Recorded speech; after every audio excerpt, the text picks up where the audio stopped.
Hello, and welcome to Maximizing the Social Impact Career Fair Experience. This is Marny Smith, Assistant Director with Marxe Graduate Career Services. If we haven't met yet, please come and introduce yourself if you see me at the fair. The Social Impact Career Fair is a great opportunity to meet employers, make connections, practice your presentation skills, and find employment. You want to be as prepared as possible to maximize your career fair experience. This video will provide you with an overview of how you can get the most out of your time at the Social Impact Career Fair, including how to prepare, what to do during the fair, and how to follow up. We're going to start with 5 steps you can take before the career fair, which includes your resume, your outfit, doing your research on who is attending the fair, your personal pitch, and what you need to bring with you to stay organized. The first step to prepare for the fair is updating your resume. We cannot underestimate how important it is that you bring a good number of resumes to the fair. There are going to be a lot of great employers at the fair, and when you connect with them, you're going to want to be able to give them your resume so they can see your background and contact you about opportunities. There are going to be students from colleges all over the tri-state area at the fair, and if you are a Marxe student, your resume needs to reflect that. Make sure you've got the name of the college, your degree, and your date of graduation clearly presented on the resume.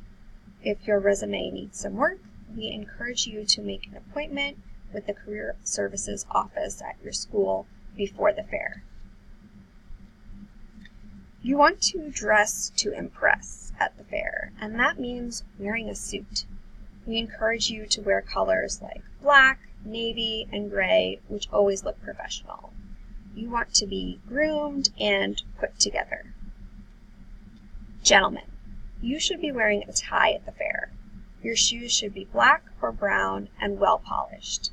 Think wingtips or loafers. Don't wear sneakers, and don't wear white socks.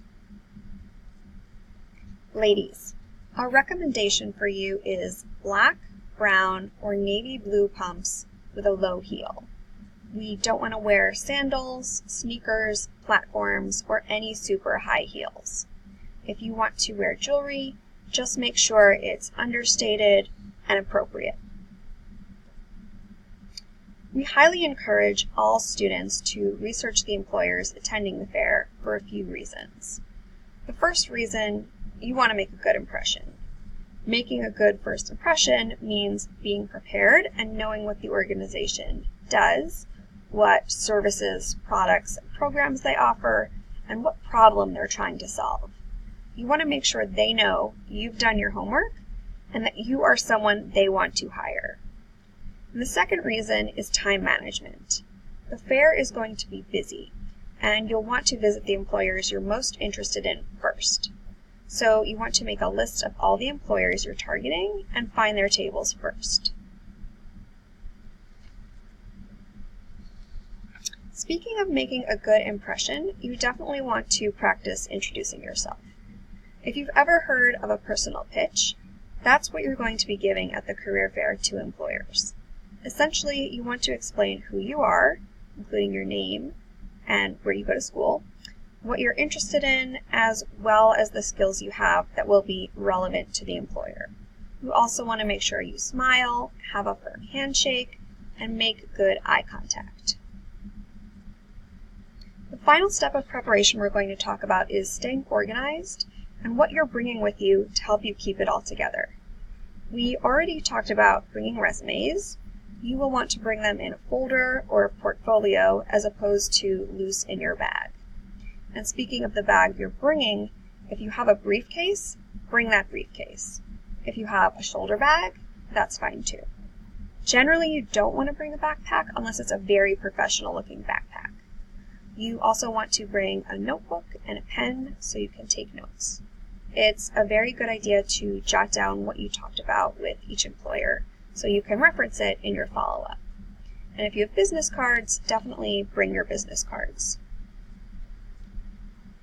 There are going to be a lot of students attending the fair, so do yourself a favor and get there early. you want to have enough time to speak with all the employers you're interested in, and if possible, you want to do it before a big line forms.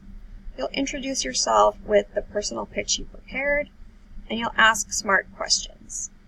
A good rule of thumb is not to ask the employer anything you can easily find on their website. When you're wrapping up with an employer, make sure you get their business card, or at least their name and email address.